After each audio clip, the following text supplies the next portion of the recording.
அனைவருக்கும் வணக்கம் நண்பர்களே. நாம் நடப்பு நிகழ்வுகள் பார்த்துக்கிட்டு இருக்கோம். அந்த வகையில் ஜனவரி முதல் ஏப்ரல் 19 வரை பார்த்து முடிச்சிட்டோம். இன்றைய காணொளியில் ஏப்ரல் 20 இருந்து நடந்த நிகழ்வுகளை காணலாம். உலக மக்கள் தொகையில் இந்தியா முதலிடம் பிடித்துள்ளது.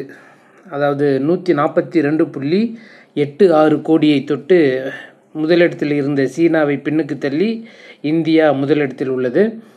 அதோடைய சதவீதம் வயசு பார்த்தோம் அப்படின்னா, வயசில் 14 வயது வரை உள்ளவங்க 25%, 10 to 19 18%, 20 to 24 26%, 25 to 64 68%, 65லிருந்து அதுக்கு மேலே இருக்கிறவங்க 7% அப்படின்னு சதவீதமாக பிரிச்சுருக்கிறாங்க.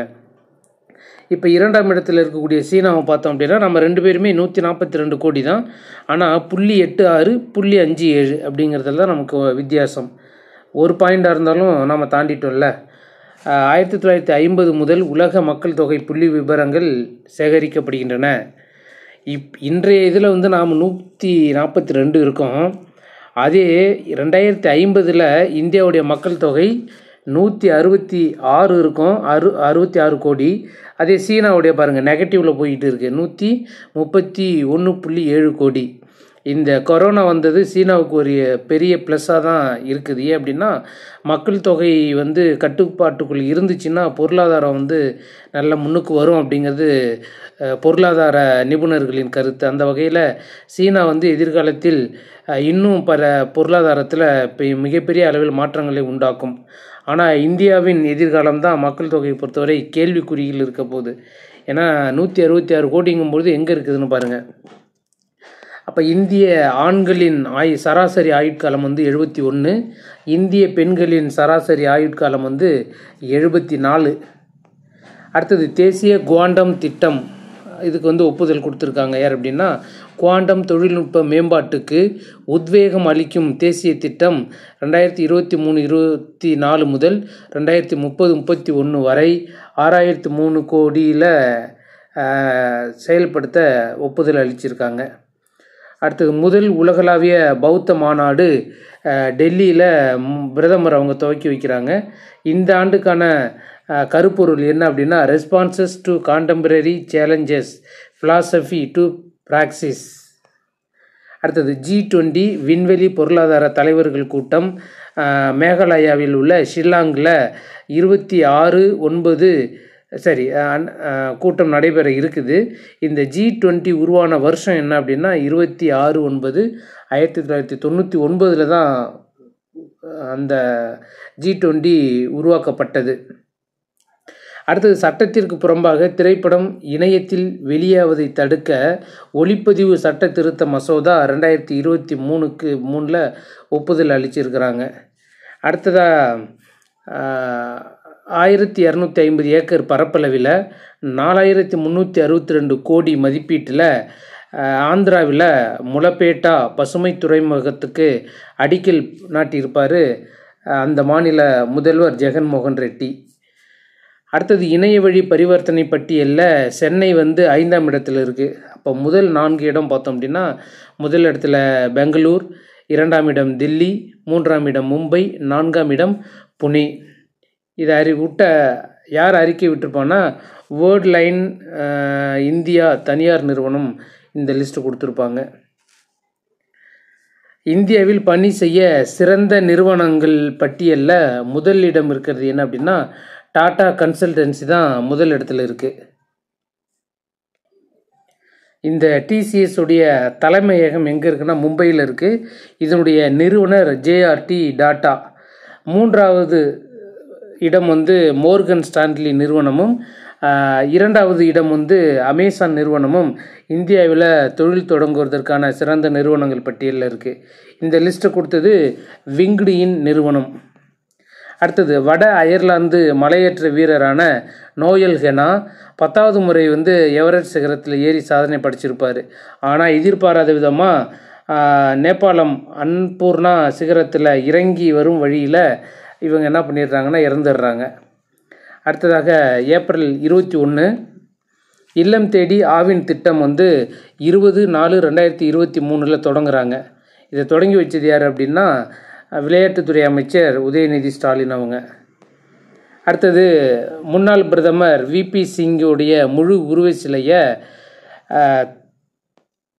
சென்னையில் நிறுவுவதற்கு சட்டப்பேரவையில் 110 விதியின் கீழே அறிவிக்கை கொடுத்துருக்குறாங்க. இவர் வந்து ஒரு முன்னாள் இந்திய பிரதமராக இருந்திருப்பார். எப்போன்னா 1989. பிற்படுத்தப்பட்ட மக்கள் இட ஒதுக்கீடு வழங்க மண்டல ஆணையத்தின் பரிந்துரையை அமல்படுத்தலாம் அப்படிங்கிற உத்தரவை செயல்படுத்தியவர் தான் இந்த விபி சிங். இவர் பெரியாரை வந்து தலைவராக ஏற்றுக்கொண்டார். அதன் காரணமாக தான் என்ன பண்ணியிருக்காங்கன்னா, சென்னையில் வந்து இவருக்கு வந்து முழு உருவ சிலை அமைக்க முதல்வர் வந்து திட்டம் போட்டிருக்காங்க. அடுத்தது தென்னிந்திய ஊடகம் மற்றும் பொழுதுபோக்கு உச்சி மாநாடு சென்னையின் கிண்டியில் 20/4/2023 இந்திய தொழில் கூட்டமைப்பு சார்பாக நடைபெறும் அப்படின்னு சொல்லியிருக்காங்க. நாட்டின் 100வது சுதந்திர தினத்தில் போதைப்பொருள் இல்லாத இந்தியாவை உருவாக்கணும் அப்படிங்கிறதுக்காக 2047க்குள் போதைப்பொருள் இல்லாத இந்தியா உருவாக்க இலக்கு நிர்ணயம் பண்ணியிருக்கிறாங்க. உலக அளவில் காசநோய் ஒழிப்பு இலக்கு வந்து 2030 அப்படின்னு உலக சுகாதார அமைப்பு சொல்லியிருக்கு. ஆனால் இந்தியாவில் வந்து காசநோய் ஒழிப்பை வந்து 25க்குள்ளே, அதாவது 2025க்குள்ளே நாங்கள் ஒழிக்கிறோம் அப்படின்னு இந்தியா வந்து இலக்கு நிர்ணயிச்சிருக்கோம். அடுத்ததாக சதி போர்ட்டல் SATHI இதை தொடங்கி வச்சது வந்து விவசாய அமைச்சர் வந்து நரேந்திர சிங் தோமர். இந்த சதி விரிவாக்கம் என்ன அப்படின்னா seed traceability authentication and holistic inventory அப்படிங்கிறது தான். இதுக்கு வந்து விதை உற்பத்தி தரம் ஆகியவற்றின் சவால்களை சமாளிக்க இந்த போர்ட்டலை உருவாக்கியிருப்பாங்க. இந்த ஆண்டுக்கான கருப்பொருள் என்ன அப்படின்னா உத்தம் பீஜ் சம்ரித் கிசான். அடுத்தது கென்யாவின் முதல் செயல்பாட்டு புவி கண்காணிப்பு செயற்கைக்கோளான டெய்ஃபா-1 வந்து உருவாக்கியிருக்காங்க. இது வந்து கலிஃபோர்னியா வாண்டன்பெர்க் தளத்திலிருந்து ஸ்பேஸ் எக்ஸ் ராக்கெட் மூலமாக ஏவப்பட இருக்குது. அடுத்தது உலக பௌத்த மாநாடு டெல்லியில் நடைபெற இருக்குது. சர்வதேச புத்தக கூட்டமைப்பு மற்றும் ஒன்றிய கலாச்சார அமைச்சகம் 30 நாடுகளை சேர்ந்த பிரதிநிதிகள் இந்த மாநாட்டில் கலந்துக்க இருக்கிறாங்க. அடுத்தது SCO மாநாடு டெல்லியில் அமித்ஷா தலைமையில் நடைபெற இருக்குது. இந்திய முதல் சூரிய சுற்றுலா படகு கேரளா கப்பல் போக்குவரத்து மற்றும் உள்நாட்டு போக்குவரத்து நிறுவனத்தால் உருவாக்கியிருக்காங்க. பேர் வந்து சூரியம்ஷு. சூரிய சக்தியில் இயங்கும் இந்தியாவின் முதல் சுற்றுலா படகு தான் இந்த சூரியம்ஷு அப்படிங்கிறது. காசநோய் பாதிப்பு பரவல் கண்டறிதல் அதிநவீன கணித முறை மாதிரி கண்டறிந்த உலகின் முதல் நாடு எது அப்படின்னா இந்தியா. இந்த காசநோய் பாதிப்பில் முதலிடம் வந்து டெல்லி, கடைசி இடத்தில் இருக்கிறது கேரளா. இதற்கான மாதிரியை தான் இந்தியா வந்து உலகிற்கு முன்னோடியாக கண்டுபிடிச்சிருக்கிறாங்க. அடுத்தது அதிக எடை சுமந்து செல்லும் ராக்கெட்டான ஸ்டார்ஷிப் ராக்கெட்டு வந்து சோதனை வந்து தோல்வி அடைஞ்சிருக்கு. இதை வந்து தயாரித்தது யாருன்னா ஸ்பேஸ் எக்ஸ் நிறுவனம். அடுத்தது அதிக குற்றங்களுடைய நாடுகளின் பட்டியலில் முதலிடம் உள்ள நாடு எது அப்படின்னா வெனிசுலா. அதிக குற்றங்களுடைய நாடு. மொத்தம் 142 நாடுகள் இந்த பட்டியலில் இடம்பெறுது. அதில் 2ஆம் இடம் வந்து பப்புவா நியூ கினியா, 3ஆம் இடம் ஆப்கானிஸ்தான். இந்தியா வந்து 77வது இடம் இருக்குது.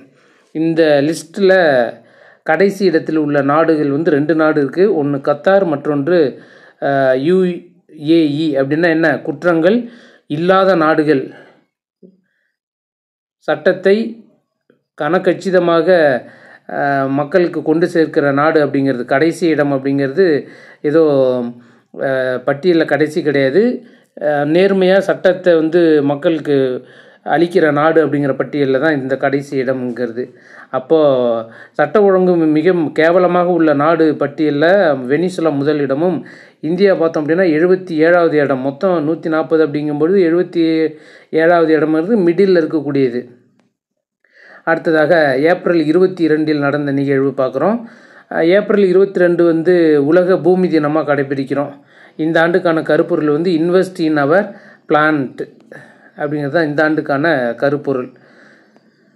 தினமும் 12 மணி நேர வேலை, வாரம் 4 நாட்கள் வேலை, 3 நாட்கள் விடுமுறை அப்படிங்கிற மசோதா வந்து தொழிலாளர் நலத்துறை அமைச்சர் சிவி கணேசன் வந்து சட்டமன்றத்தில் மசோதாவை நிறைவேற்றம் பண்ணியிருப்பாங்க. அடுத்தது கிரிப்டோ கரன்சி முறைகேடுகளை கண்டுபிடிக்க செயனி பகுப்பாய்வு ரியாக்டர் கருவி chain analysis reactor tool for cryptocurrency அப்படிங்கிற ஒரு செயனியை வந்து உருவாக்கியிருக்காங்க. விமானப்படை தளபதி இந்திய விமானப்படை பெண் கமாண்டர் தீபிகா மிஸ்ரா முதல் முறையாக சேனா விருதுக்கு பரிந்துரை செஞ்சுருக்கிறாங்க. ஏன் இவங்களுக்கு இந்த விருது கொடுக்குறாங்கன்னா, மத்திய பிரதேசம் ராஜஸ்தான் வெள்ள பாதிப்பில் 47 பேருடைய உயிரை காப்பாற்றியதற்காக இந்த தீபிகா மிஸ்ராவுக்கு சேனா விருது கொடுக்குறாங்க. மேகாலய முதல்வர் கான்ட்ராட் கே சர்மா அவங்க வந்து ஷில்லாங் பல்நோக்கு உள் விளையாட்டு அரங்கத்தை அமைக்க இருக்கிறாரு. வடகிழக்கு பிராந்தியத்தின் மிகப்பெரிய பல்நோக்கு உள்நோக்கு விளையாட்டு அரங்கமாக இது இருக்கும் அப்படின்னு சொல்கிறாங்க. பிஎஸ்எல்வி C-55 ராக்கெட் வந்து சதீஷ் தவான் ஆராய்ச்சி நிலையத்தில், அதாவது ஸ்ரீஹரிகோட்டாவில் டெலியோஸ் 2 செயற்கைக்கோளை இஸ்ரோ வந்து விண்ணில் செலுத்த இருக்குது. இஸ்ரோவின் நியூஸ் பேஸ் இந்தியா லிமிடெட் நிறுவனம் இதோட ஒப்பந்தம் போட்டிருக்காங்க. 2015 பிஎஸ்எல்வி C-29 ராக்கெட் உதவியுடன் டெலியோஸ் 1 செயற்கைக்கோள் வந்து செலுத்தப்பட இருக்குது. அடுத்து ஏப்ரல் 23, 24 நிகழ்வுகள். உலக புத்தக தினம் வந்து ஏப்ரல் 23. தேசிய பஞ்சாயத்து ராஜ்ய தினம் வந்து ஏப்ரல் 24. இந்திய இராணுவ பீரங்கி படையில் பெண்கள் ஏப்ரல் 22 இந்திய இராணுவ பீரங்கி படைப்பிரிவு அதிகாரிகள் வந்து 5 பெண்களை நியமனம் பண்ணியிருக்கிறாங்க. இந்திய இராணுவ பீரங்கி படையில் முதல் முறையாக இந்த 5 பெண்கள் இணைஞ்சிருக்கிறாங்க. அடுத்தது லாஜிஸ்டிக் குறியீடு 2023க்கான பட்டியல். உலக வங்கி வந்து 139 நாடுகளை கொண்ட பட்டியலை வெளியிட்டிருக்காங்க. இந்த லாஜிஸ்டிக் உலக நாடுகளின் சரக்கு கையாளுமை திறன் குறித்த அறிக்கை தான் இது. இந்த பட்டியலில் முதலிடம் இருக்குது சிங்கப்பூர், 2ஆம் இடம் ஃபின்லாந்து, 3ஆம் இடம் டென்மார்க்கு, இந்தியா வந்து 38வது இடத்துல இருக்குது, கடைசி இடத்துல லிபியா இருக்குது. ஒடிசா கடல் பகுதியில் DRDO மற்றும் இந்திய கடற்படை இணைந்து போர்க்கப்பலில் இருந்து ஏவக்கூடிய ஏவுகணை BMD சோதனை வெற்றிகரமாக முடிஞ்சிருக்கு. இந்த BMD அப்படிங்கிறது பிளாஸ்டிக் மிசைல் டெஃபென்ஸ் அப்படிங்கிறது தான். பெருந்தொலைவு பாயும் எதிரி நாட்டு ஏவுகணைகளை இடைமறுத்தி தாக்கும் திறன் கொண்டது தான் இந்த BMD சோதனை அப்படிங்கிறது. அடுத்தது பிரிட்டனின் புதிய துணை பிரதமராக ஆலிவர் டோடன் நியமனம் பண்ணியிருக்கிறாங்க. பிரிட்டன் பிரதமராக இருக்கக்கூடிய ரிஷி சுனக் வந்து நியமனம் பண்ணியிருக்காரு. இதுக்கு முன்னாடி வந்து டொமினிக் ராப் அப்படிங்கிறவர் இருந்தார். ஆனால் ரிஷி சுனக் வந்து தனக்கு ஆதரவாக இருக்கக்கூடிய ஒருத்தரை நியமனம் பண்ணியிருக்காங்க. அடுத்தது ஷாங்காய் ஒத்துழைப்பு மாநாடு 2023 வந்து கோவாவில் நடைபெற இருக்கு. இந்தியா வந்து இதனுடைய தலைமை பொறுப்பை 2021 அக்டோபரில் ஏற்றது. பாகிஸ்தான் வெளியுறவு அமைச்சர் பிலாவ் பூட்டோ இந்தியா வருகை தர உள்ளார். 9 வருஷத்துக்கு பிறகு பாகிஸ்தான் உயர் தலைவர் வந்து இந்தியா வருகை தர உள்ளது குறிப்பிடத்தக்கது. அடுத்ததாக grand cross of the order of merit விருது வந்து வழங்கப்பட இருக்கிறாங்க. இது என்ன அப்படின்னா, ஜெர்மனியோடைய உயரிய விருது தான் இந்த grand cross of the order of merit விருது. இந்த ஆண்டுக்கான விருதை பெற இருக்கிறது யார் அப்படின்னா எசெலா மெர்கல், அவங்க தான் ஒரு பெண்மணி. இவங்க வந்து யாருன்னா 4 முறை ஜெர்மன் அதிபராக இருந்திருக்கிறாங்க. இவ்விருது பெறும் 3வது தலைவர் தான் இவங்க. இதுக்கு முன்னாடி 2 பேர் வாங்கியிருக்கிறாங்க.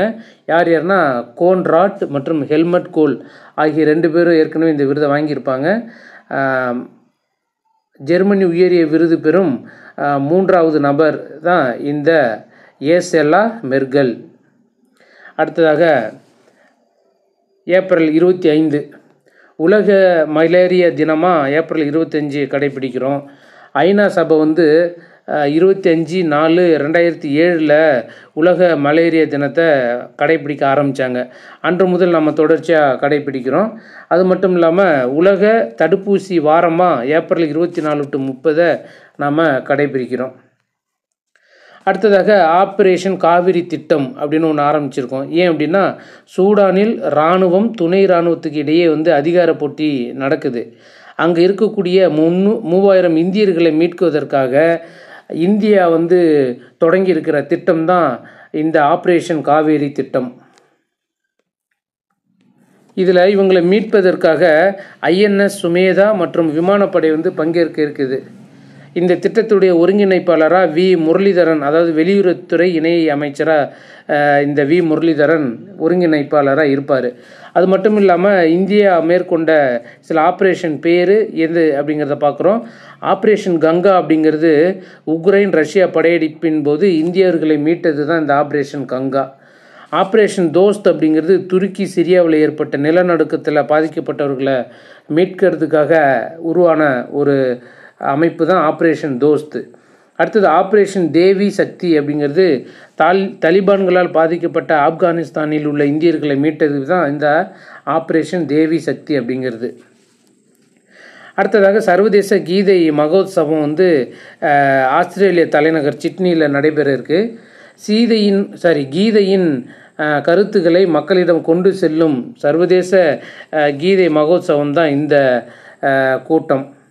ஹரியானா மக்கள் சங்கம் மற்றும் குருஷேத்திர மேம்பாட்டு வாரியம் இணைந்து இந்த விழாவை நடத்த இருக்குது. அடுத்தது முப்படை ஓய்வூதியதாரர்கள் ஓய்வூதியம் குறித்த விபரம் மற்றும் ஆயுள் சான்றிதழ் அளிக்கும் வகையில் உருவாக்கப்பட்ட செயலி தான் இந்த ஸ்பாட்ஸ் திட்டம். இந்திய சர்க்கஸ் உலகின் முன்னோடி ஜெமினி சங்கரன் வந்து தன்னுடைய 99வது வயதில் காலமாகியிருக்கிறாங்க. வங்கதேசத்தின் புதிய அதிபராக அப்துல் ஹமீது வந்து ஓய்வு அடைஞ்சதை அடுத்து புதிய அதிபராக முகமது சஹாபுதீன் வந்து தேர்வு பண்ணியிருக்காங்க. மேகாலய முதல்வர் கான்ராட் கே சர்மா வந்து வடகிழக்கு பிராந்தியத்தின் மிகப்பெரிய பல்நோக்கு உள்நோக்கு விளையாட்டு அரங்கத்தை ஷில்லாங்கில் அமைக்க இருக்கிறாரு. அடுத்தது ஆடவர் ஒற்றையர் பிரிவு ஸ்பெயின் நாட்டின் கார்லஸ் அல்கிராஸ் வந்து சாம்பியன் பட்டம் வாங்கியிருப்பாங்க.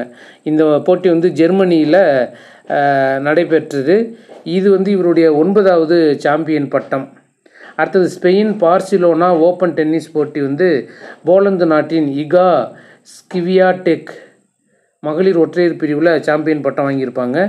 இது வந்து அவருக்கு வந்து 13வது சாம்பியன் பட்டம்.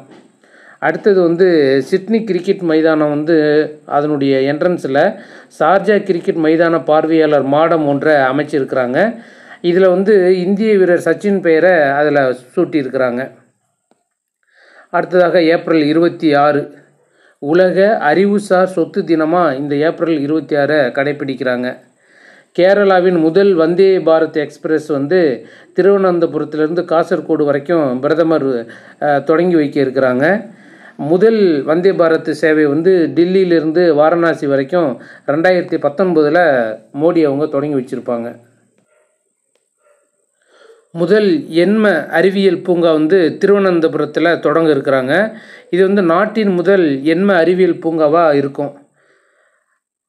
மித்ரா பூங்கா வந்து விருதுநகர் மாவட்டத்தில் செலக்ட் பண்ணியிருக்கிறாங்க. திருச்சியில் 600 கோடியில் டைட்டில் பூங்காவும், காரைக்குடி மற்றும் ராசிபுரத்தில் 75 கோடி செலவில் மினி டைட்டில் பூங்காவும் அமைய உள்ளது. ஜெர்மனி நிதியுதவியோட கேரளாவின் கொச்சியில் நாட்டின் முதல் படகு மெட்ரோ சேவையை மோடி அவங்க தொடக்கி வச்சிருக்கிறாங்க. 11 தீவுகளை இணைக்கும் கொச்சி படகு மெட்ரோ மின்சாரம் மூலம் இயங்கும். நீருக்கடியில் முதல் சுரங்க மெட்ரோ ரயில் வந்து ஹூக்ளி நதி மேற்கு வங்காளத்தில் ஆரம்பிச்சிருந்தாங்க. சூரிய சக்தியில் இயங்கும் இந்தியாவின் முதல் சுற்றுலா படகு தான் இந்த சூரியம்ஷு கேரளா.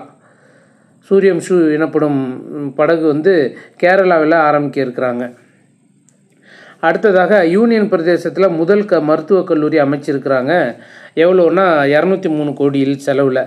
நமோ மருத்துவக் கல்லூரி மற்றும் ஆராய்ச்சி நிறுவனம் எனும் பெயரில் முதல் மருத்துவக் கல்லூரி வந்து சில்வாசா மற்றும் தாத்ரா நகர் ஹவேலி அண்டு டாமன் டையூ யூனியன் பிரதேசத்தில் திறக்க இருக்கிறாங்க. இந்திய நீர்நிலைகளின் கணக்கிட்டிருக்காங்க. இந்தியாவில் வந்து இது நீர்நிலைகள் வந்து 24 லட்சம் இருக்கிறதா சொல்கிறாங்க. அதிக அளவு ஏரிகள் எங்கே இருக்குன்னா தமிழ்நாட்டில் தான் இருக்குது. அதாவது 13,629 ஏரிகள் இருக்கிறதா சொல்கிறாங்க. இதில் அதாவது தமிழ்நாட்டில் வந்து 38,321 குளங்கள், 43,837 குட்டைகள், 111 நீர்த்தேக்கங்கள் அப்படின்னு இந்தியா முழுவதும் இருக்குது. அதிக அளவு குளங்கள் நீர்த்தேக்கங்கள் எங்கே இருக்குன்னா மேற்கு வங்கத்துலேயும், அதிக அளவு தொட்டிகள் வந்து ஆந்திராவிலையும், நீர்நிலை பாதுகாப்பு திட்டங்கள் அதிகம் இருக்கிறதுல முதலிடம் வந்து மகாராஷ்டிராவில் இருக்குது. நகர்ப்புற நீர்நிலை தரவரிசையில் மேற்கு வங்கம் முதலிடம், தமிழ்நாடு 2ஆம் இடம், கேரளா 3ஆம் இடம் இருக்குது. இந்த பட்டியலை வெளியிட்டது யார் அப்படின்னா ஜல்சக்தி துறை அமைச்சகம் தான் வெளியிட்டிருப்பாங்க. அடுத்தது இராணுவ செலவின தரவரிசை பட்டியல் 2022 படி முதல் 3 இடங்களில் முதல் இடத்துல அமெரிக்கா வந்து $87,700 கோடி, சீனா வந்து $29,200 கோடி, ரஷ்யா வந்து $8,640 கோடி செலவு பண்ணுறாங்க. 4ஆம் இடத்துல வந்து இந்தியா இருக்குது, $8,140 கோடி. அதாவது இந்தியாவும் ரஷ்யாவும் ஓரளவு நெருங்கி ஒரே மாதிரியான அளவில் செலவு பண்ணுறாங்க. ஆனால் இவர்களை விட பல மடங்கு அமெரிக்கா செலவு பண்ணுது. 87,700 கோடி செலவு பண்ணுறாங்க. இது யார் வெளியிட்டாங்க அப்படின்னா ஸ்டாக்ஹோம் சர்வதேச அமைதி ஆராய்ச்சி மையம் தான் இந்த அறிக்கையை வெளியிட்டிருக்காங்க. அடுத்தது நாட்டின் முதல் சிமுலேட்டர் நவீன பயிற்சி மையம் அரக்கோணம் INS ராஜாளி கடற்படை வளாகத்தில் வெளியிட்டிருக்காங்க. அசோக் ராய் சிமுலேட்டர் பயிற்சி மையம் அப்படிங்கிற பெயரில் தான் இது ஆரம்பிக்க இருக்குது. பஞ்சாபோடைய முன்னாள் முதல்வர் வந்து பிரகாஷ் சிங் பாதல் காலமாகிட்டார். இவர் வந்து 2015 பத்ம விபூஷன் விருது வாங்கியிருப்பாங்க. 5 முறை பஞ்சாப் முதலமைச்சராக இருந்திருக்கிறாரு. இளம் வயதிலேயே பஞ்சாப் முதல்வராக ஆன வரலாறு இவருக்கு உண்டு. இவர் வந்து சிரோமணி அகாலிதள முன்னாள் தலைவராக இவர் இருந்தார். அடுத்ததாக ஏப்ரல் 27 மக்களை தேடி மேயர் அப்படிங்கிற ஒரு திட்டத்தை சென்னை மேயர் பிரியா அறிவிச்சிருக்கிறாங்க. தொடங்கப்படும் நாள் வந்து 3/5/2023 ராயபுரத்தில் தொடங்க இருக்கிறாங்க. கூர்நோக்கு இல்லங்களை நிர்வகிக்க நீதிபதி கே சந்துரு தலைமையில் ஒரு குழு அமைச்சிருக்கிறாங்க. அடுத்தது திரவ உரத்தை வந்து அமித்ஷா தொடங்கி வச்சுருக்காங்க. இப்கோ எனப்படும், அதாவது இந்திய உர கூட்டுறவு நிறுவனத்தை தான் இப்கோ அப்படின்னு சொல்கிறோம். இவங்க வந்து திரவ TAP உரத்தை விற்பனையை வந்து அமித்ஷா தொடங்கி வச்சுருப்பாங்க. TAP அப்படின்னா டை அமோனியம் பாஸ்பேட்டு தான். 2021 இப்கோ நானோ திரவ யூரியாவை அறிமுகம் பண்ணியிருப்பாங்க. மேலும் நானோ பொட்டாஷ், நானோ சிங்க், நானோ காப்பர் உரங்களையும் அறிமுகப்படுத்த திட்டம் போட்டிருப்பாங்க. ஸ்பிக் நிறுவனமானது நாட்டிலேயே முதல் முறையாக ஒரே நாடு ஒரே உரம் என்ற திட்டத்தின் கீழ் பாரத் யூரியா விற்பனையை தொடங்கியிருக்கும்.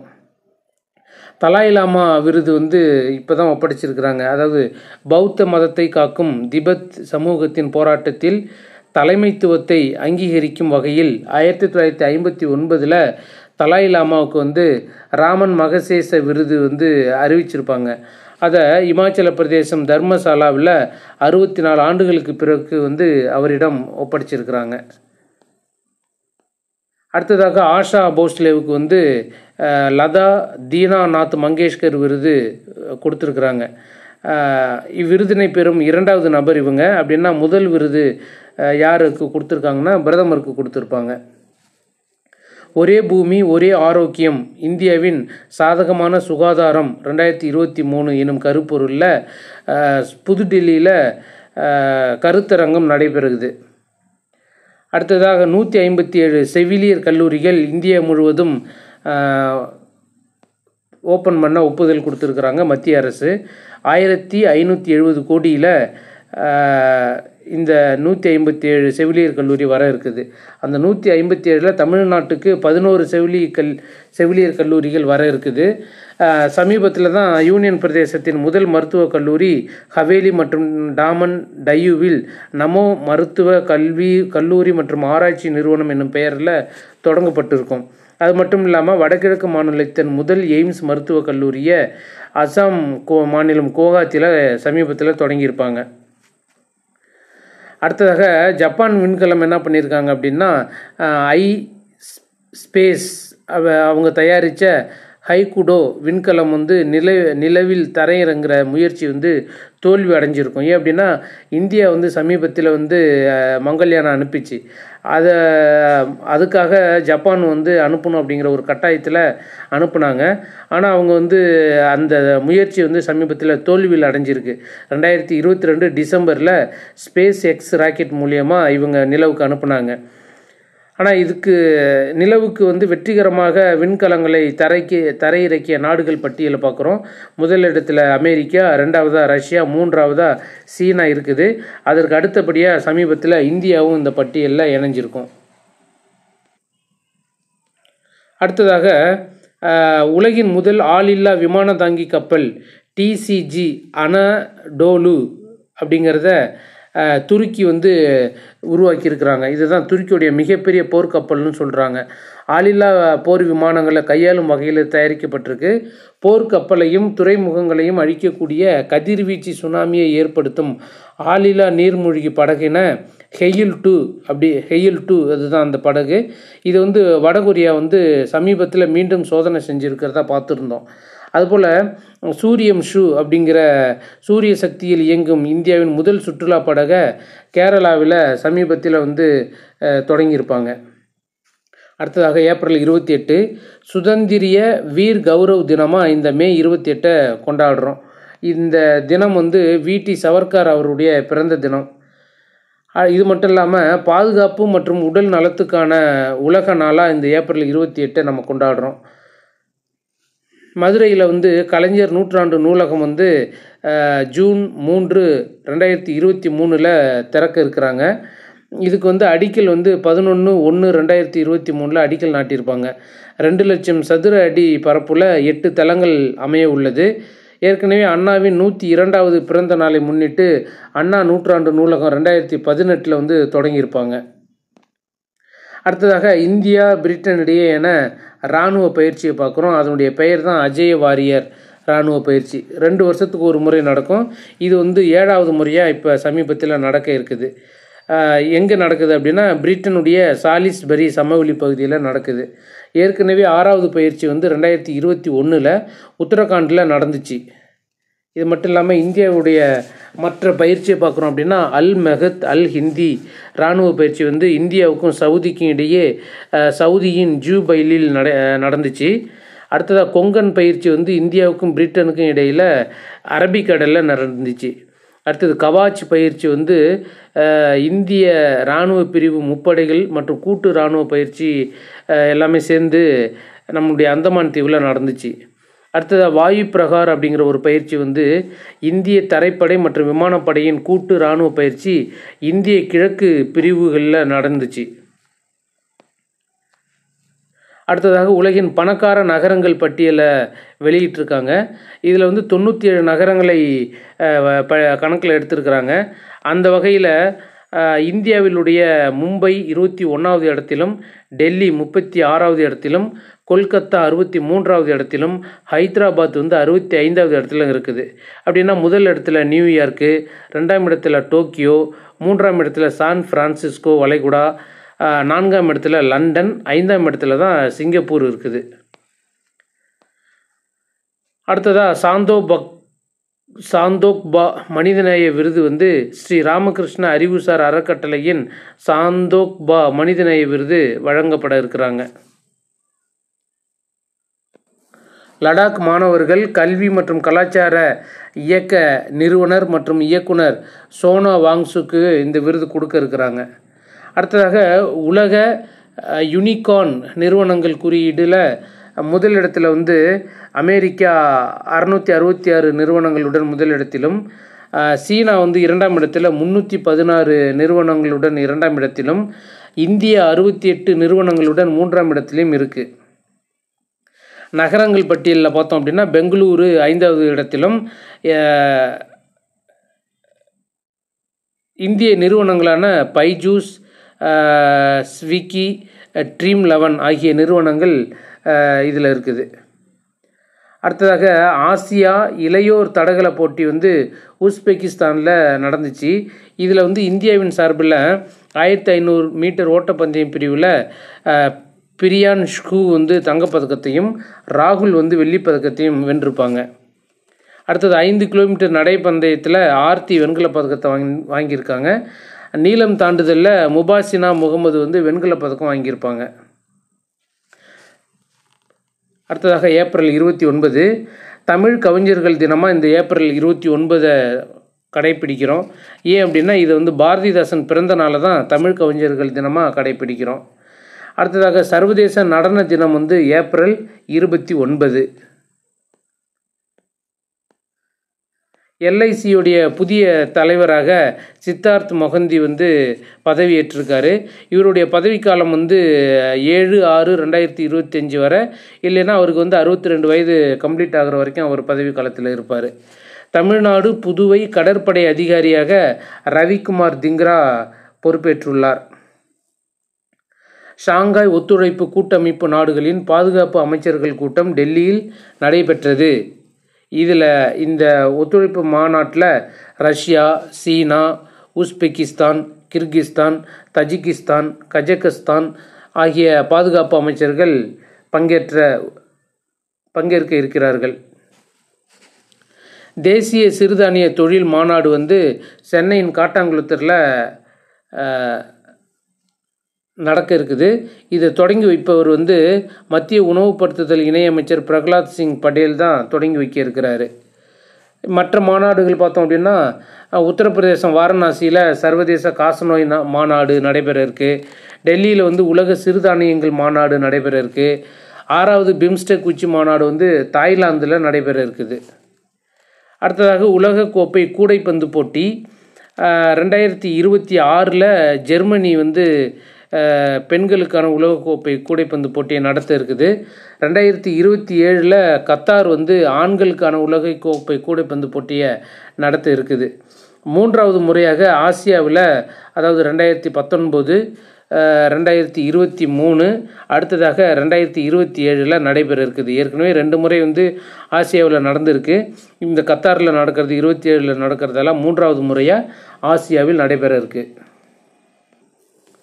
சமூக ஊடகங்களில் சிறுவர்களுக்கு வந்து, அதாவது 13 வயதுக்கு உட்பட்ட சிறுவர்கள் வந்து சமூக ஊடகங்களில் பார்வையிட மட்டும் அனுமதி அளிக்கிறாங்க. இதை பயன்படுத்த வந்து அமெரிக்கா வந்து தடை விதிச்சிருக்காங்க. அடுத்ததாக ஏப்ரல் 30 முதல் மருத்துவ சுற்றுலா மாநாடு வந்து ஆரோக்கிய சுற்றுலாவை மேம்படுத்த தமிழ்நாட்டில் முதல் மருத்துவ சுற்றுலா மாநாடு சென்னையில் நடைபெற இருக்குது. அடுத்ததாக மான் கி பாத்தினுடைய 100வது நிகழ்ச்சி 30/4/2023 அன்று நடைபெற இருக்குது. 22 இந்திய மொழியிலையும் 12 வெளிநாட்டு மொழிகள்லையும் இது ஒளிபரப்பு செய்கிறாங்க. இதன் நினைவாக அஞ்சல் தலை மற்றும் 100 ரூபாய் நாணயம் வெளியிட இருக்கிறாங்க. நேரடி ஒளிபரப்பாக ஐநா தலைமையகம் நியூயார்க்குக்கு பண்ண இருக்கிறாங்க. இந்த மான் கி பாத் நிகழ்ச்சி முதல் நிகழ்ச்சி வந்து 3/10/2014 நடந்துச்சு. இதோடைய 100வது நிகழ்ச்சி தான் 30/4/2023 நடைபெற இருக்குது. அடுத்ததாக உலகின் 2வது ஆழமான கடல் பள்ளம் வந்து மெக்சிகோவில் கண்டறிஞ்சிருக்காங்க. இது வந்து 1.5 லட்சம் சதுர பரப்பளவு கொண்டது, 900 அடி ஆழமுடையது. அடுத்ததாக ஹைதராபாத் ஹூசன் சாகர் ஏரி கரையில் 28 ஏக்கர் பரப்பில் தெலுங்கானாவின் புதிய மாநில செயலகம் வந்து கட்டியிருக்காங்க. இதுக்கு வந்து டாக்டர் அம்பேத்கர் தெலுங்கானா மாநில செயலகம் அப்படின்னு பேர் வச்சு அந்த மாநில முதல்வர் வந்து இப்போ சமீபத்தில் திறந்து வச்சுருக்காங்க. இது வந்து பசுமை வளாகமாகவும் சூரிய ஆற்றலை பயன்படுத்தும் வகையிலையும் இந்த சட்டமன்றம் அமைச்சிருக்கிறாங்க. அடுத்ததாக 3 வனவிலங்கு காப்பகங்களை ராஜஸ்தான் வந்து சமீபத்தில் அறிவிச்சிருக்கிறாங்க. கோர்சன் அப்படிங்கிற காப்பகம் வந்து பாரன் அப்படிங்கிற இடத்திலும், கிச்சான் காப்பகம் வந்து ஜோத்பூர் அப்படிங்கிற இடத்திலும், ஹெமீர்கர் காப்பகம் வந்து பில்வாரா இடத்திலும் திறந்திருக்காங்க. 29 காப்பகங்களாக இதன் மூலம் உயர்வு பெற்றிருக்கு ராஜஸ்தானில். தமிழகத்தின் 18வது வனவிலங்கு சரணாலயத்தை தந்தை பெரியார் வனவிலங்கு சரணாலயம் ஈரோட்டில் இருக்குது. மரக்காணத்தில் வந்து பன்னாட்டு பறவைகள் மையமும் அமைக்கப்பட்டிருக்கு. அடுத்ததாக நாசா ஸ்டீஃபன் போவன் மற்றும் ஐக்கிய அமீரக வீரர் சுல்தான் அல் நெயாடி ஆகியோர் வந்து விண்வெளியில் நடந்திருக்காங்க. விண்வெளியில் நடந்த முதல் ஐக்கிய அமீரக வீரர் தான் இந்த சுல்தான் அல் நெயாடி. அடுத்தது பீரங்கி படையில் பெண் அதிகாரிகளில் சீனா பாகிஸ்தான் எல்லைகளில் பணியமர்த்தியிருக்காங்க. யார் யாருன்னா மேஹக் சைனி, சாக்சி துபே, அதிதி யாதவ், பயஸ் முத்கில், ஆஹாங் ஷா இவங்களை வந்து நம்முடைய இந்தியா வந்து எல்லையில் பணியமர்த்தியிருக்காங்க. புதிதாக 4 பல்லுயிர் மையங்கள் என மொத்தம் 8 பல்லுயிர் மையங்களை மேற்கு வங்காளம் வந்து ஓப்பன் பண்ணியிருக்காங்க. மாநில தோட்டக்கலை ஆராய்ச்சி மற்றும் மேம்பாட்டு வளாகம் நாடியாவில் இதை திறக்க இருக்கிறாங்க. அதாவது அந்த 4 பல்லுயிர் மையங்கள் என்னென்ன அப்படின்னா, நாடியாவில் மாநில தோட்டக்கலை ஆராய்ச்சி மற்றும் மேம்பாட்டு வளாகம், அடுத்ததாக நாடியாவிலேயே வந்து சார் பாலிடங்கா அப்படிங்கிற பல்லுயிர் மையம், அடுத்ததாக டார்ஜிலிங்கில் நாம்திங் போகர் அப்படிங்கிற பல்லுயிர் மையம், அடுத்தது பிர்பூமியில் ஆம்கோ புதைப்படிவ பூங்கா அப்படின்னு 4 இதை சமீபத்தில் ஓப்பன் பண்ணியிருக்காங்க. இதன் மூலம் இந்தியாவில் அதிக பல்லுயிர் மையங்கள் கொண்ட மாநிலமாக மேற்கு வங்கம் பெயர் பெற்றிருக்கு. அடுத்ததாக நேட்டோ நாடுகள் வந்து ஓரியன் கூட்டு இராணுவ பயிற்சியை வந்து 12,000 வீரர்கள் பங்கேற்கும் பயிற்சியை ஃப்ரான்ஸில் நடத்த இருக்கிறாங்க. இந்த பயிற்சிக்கு ஃப்ரான்ஸ் தான் தலைமை தாங்க இருக்குது. முதல் முறையாக இந்தியாவின் 4 ரஃபேல் போர் விமானங்கள் இதில் பங்கேற்க இருக்கின்றன. அடுத்ததாக ஆயுஷ்மான் பாரத் திவாஸ் வந்து ஏப்ரல் 30 கடைப்பிடிக்கிறாங்க. இது வந்து இந்த ஆண்டுக்கான கருப்பொருள் வந்து ஸ்வஸ்திய அமிர்த் அப்படிங்கிறது தான் இந்த ஆண்டுக்கான கருப்பொருள். இது வந்து மருத்துவ காப்பீட்டு திட்டம், அதாவது பிரதான் மந்திரி ஜன் ஆரோக்கிய யோஜனா PMJOY 2018 தான் இந்த மருத்துவ காப்பீட்டு திட்டம். இப்போ இது வரைக்கும் நம்ம ஏப்ரல் பார்த்து முடிச்சிட்டோம். அடுத்த காணொளியில் ஏப்ரல் மாதத்திற்கான முக்கிய நிகழ்வுகள், அதாவது date and days, important date and டேஸை அடுத்த காணொளியில் காணலாம். நன்றி, வணக்கம்.